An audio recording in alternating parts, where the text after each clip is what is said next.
بسم اللہ الرحمن الرحیم۔ السلام علیکم ورحمۃ اللہ وبرکاتہ۔ عزیز طلباء طالبات، تقابل ادیان و مذاہب کا سبق نمبر 28 آج ہم پڑھ رہے ہیں۔ اس سبق کا عنوان ہے بدھ کی حقیقت اور تعداد۔ آج کے اس سبق میں ہم یہ پڑھیں گے کہ بدھ ازم میں لفظ بدھ جو ہے کہ اس کی کیا حقیقت ہے، اور جو بدھ ہوئے ہیں، یہ جو گوتم بدھ تھے، یہ بدھزم میں یہ تنہا ہے یا ان کی تعداد اور رہی ہے، کیونکہ بدھ ایک شخص کا نام نہیں ہے بلکہ بدھ ایک مقام ہے۔ اب اس مقام اور اس حقیقت کو جاننا اس سبق میں ہم آج جانیں گے کہ اس کی حقیقت کیا ہے۔ بدھ کی حقیقت: بدھ شخصیت کے بجائے مشقت و مجاہدہ سے حاصل ہونے والے علم و عرفان کے نتیجے میں ملنے والا ایک عہدہ اور مقام ہے۔ انسائکلوپیڈیا بریٹانیکا کے مطابق بدھ ماضی میں موجود رہے ہیں اور آئندہ بھی موجود ہوں گے۔ کچھ بدھوں کا خیال ہے کہ ہر تاریخی دور کے لیے صرف ایک ہی بدھ ہوتا ہے۔ دوسروں کا خیال ہے کہ سبھی بدھ بن جائیں گے کیونکہ بدھ فطرت کے مالک ہیں۔ بدھزم میں بدھ سے متعلق وہی عقیدہ رکھا جاتا ہے جو ہندوازم میں اوتار کا عقیدہ ہے۔ اس پوری عبارت کا مطلب ہے کہ بدھ جو ہے کوئی ایک ذات نہیں ہے بلکہ یہ ایک مرتبہ ہے جو مشقت مجاہدے سے حاصل ہوتا ہے۔ اس مشقت و مجاہدے کے نتیجے میں جو علم و عرفان حاصل ہوتا ہے، اس سے ملنے والے مقام اور عہدے کا نام بدھ ہے۔ پال کاروس یہ لکھتے ہیں کہ بدھا وہ ہوتے ہیں جو اپنے قول کے دھنی ہوتے ہیں، وہ سچ سے کبھی منحرف نہیں ہوتے، کیونکہ جیسے ہوا میں پھینکے گئے پتھر کا، انسانوں کی موت کا، صبح صادق میں سورج کے طلوع ہونے کا، شیر کا مادے سے نکلتے ہوئے غرانے کا، عورت کا بچے کو جنم دینے کا، جیسے یہ ساری چیزیں یقینی اور متعین ہیں، اسی طرح بدھ کے الفاظ بھی یقینی ہیں، یعنی جو بدھ جو کہتے ہیں وہ کرتے ہیں۔ بدھ مرنے کے بعد دوبارہ پیدا نہیں ہوتے، لیکن تکلیف سے بالا تر ہو کر ایسی حالت میں داخل ہوتے ہیں جسے نروان کہتے ہیں۔ چونکہ بدھ وقت کے ساتھ ساتھ شاذ و نادر ہی جلوگر ہوتے، اور صرف اس وجہ سے کہ وہ تکلیف سے نجات کی راہ کو ظاہر کرتے ہیں، اس لیے دنیا میں بدھ کی ظاہری شکل کو ایک اہم واقعہ سمجھا جاتا ہے۔ اس میں سب سے پہلے پال کاروس جو مہاتما بدھ کی حکایتیں نامی کتاب کے مصنف ہیں، وہ بدھ کی حقیقت بیان کرتے ہیں، اور وہ کہتے ہیں کہ جس طریقے سے جو قوانین فطرت ہیں ان کا پایا جانا ضروری ہے، صبح صادق کے بعد طلوع آفتاب کا ہونا اور شیر کا مادے سے نکلتے ہوئے غرانا، یہ تمام چیزیں کہ ہوا میں پھینکے گئے پتھر کا واپس آنا، یہ ان چیزوں کا جتنی یقینی یہ ہے، اسی طرح یہ بات بھی یقینی ہے کہ بدھ جو کہتے ہیں وہی کرتے ہیں، وہ اپنے قول کے دھنی ہوتے ہیں۔ اور دوسری عبارت میں یہ کہا گیا کہ بدھ بار بار پیدا نہیں تھے، جو کوئی ایک بار بدھ مر جاتا ہے، جب مر جاتا ہے بدھ تو وہ دوبارہ نہیں پیدا ہوتا، کیونکہ وہ نروان حاصل ہو چکا ہوتا ہے، اس لیے وہ بدھ کے مقام پہ۔ بدھ کی اتنی شہرت کیوں ہوتی ہے؟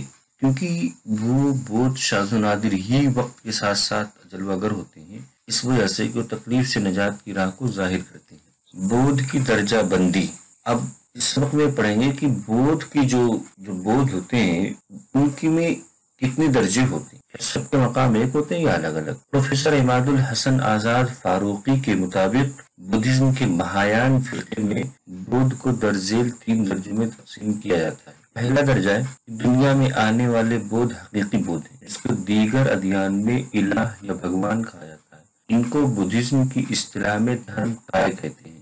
دوسرا درجہ خود حقیقت اعلیٰ، انسانوں کی رہنمائی کے لیے نورانی بدھاؤں کی صورت میں ظاہر ہوتے ہیں، ان کو بدھزم میں سمبھوگ کائے کہتے ہیں۔ تیسرا درجہ خدا کے علاوہ کوئی آسمانی اور نورانی مخلوق اس مادی دنیا میں نورانی جسم کے بجائے مادی جسم میں انسانوں کی شکل میں انسان کی رہنمائی کے لیے آتے ہیں، ان کو نرمان کائے کہتے ہیں۔ اس پوری عبارت میں عماد الحسن آزاد فاروقی نے یہ کہا کہ بدھ 3 طرح کے ہوتے ہیں۔ ایک تو وہ کہ خود بھگوان، کسی جو بھگوان ہوتا ہے اسی کو بدھ کہا جاتا ہے، یعنی بدھ کوئی الگ نہیں ہے بلکہ جس کو الہ، معبود یا خدا کہتے ہیں وہی بدھ ہے۔ اور دوسرا یہ ہے کہ خدا یا جو حقیقت اعلیٰ جو ہے وہ انسانی یا نورانی بدھاؤں کی شکل میں اس دنیا میں آتا ہے، اور تیسرا یہ ہے کہ جو بودھ ہوتا ہے وہ خدا کے علاوہ ایک الگ ہستی ہے جو نورانی مخلوق ہے اور اس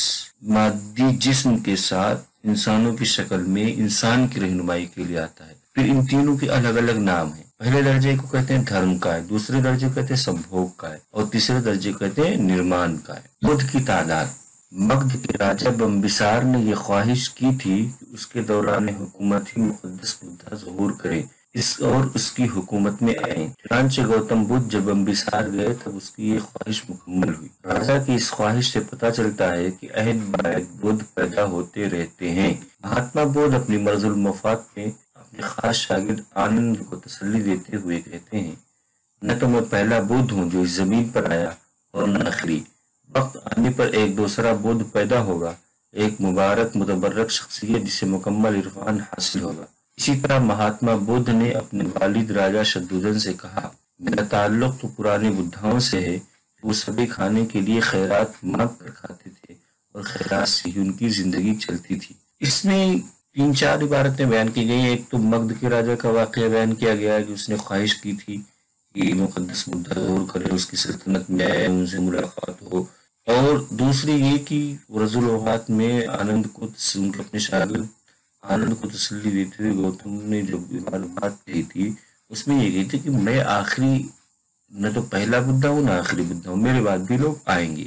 یعنی اس نے صاف صاف یہ بتایا کہ بدھا آتے رہتے ہیں۔ اور تیسری بات میں یہ کہ گوتم نے اپنے باپ شدھودن سے کہا تھا کہ میرا تعلق تو بدھاؤں سے ہے، اور بدھا وہ ہوتے ہیں جو خیرات مانگ کر کھاتے ہیں، اس لیے میں بھی خیرات مانگ کر کھاؤں گا، اسی پہ میری زندگی چلے گی۔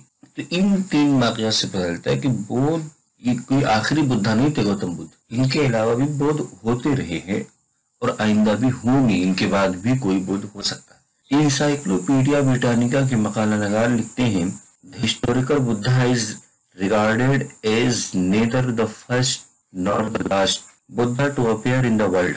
According to some traditions, he is the 7th Buddha. According to another, he is the 25th. And according to yet another, he is the 4th. The next Buddha, Maitri, will appear after Sheikh Shakymuni's teaching and relics have disappeared from the world. ترجمہ: تاریخی بدھا کو نہ تو پہلا اور نہ ہی آخری بدھا سمجھا جاتا ہے۔ کچھ روایات کے مطابق وہ 7ویں بدھ ہیں، ایک دوسری روایت کے مطابق وہ 25ویں ہیں، اور کچھ دوسری کے مطابق وہ 4تھے ہیں۔ اگلے میتری شکونی کی تعلیم کے بعد ظاہر ہوں گے اور متبرک آثار دنیا سے غائب ہو چکے ہوں گے۔ اس میں یہ بتایا گیا کہ انسائکلوپیڈیا بریٹانیکا میں بدھ کی ایک تعداد بتائی گئی کہ جو گوتم بدھ تھے ان سے پہلے اگر 3 قسم کی روایتیں بیان کی گئی۔ ایک روایت یہ کہ یہ 7ویں تھے، یعنی ان سے پہلے 6 گزرے۔ ایک روایت یہ کہ 25ویں تھے، ان سے پہلے 24 گزرے۔ ایک روایت یہ کہ یہ 4تھے تھے، ان سے پہلے 3 گزرے۔ یعنی پوری تینوں روایتوں کا مطلب یہ کہ یہ آخری نہیں تھی، ان سے پہلے بھی بدھا گزرے ہیں۔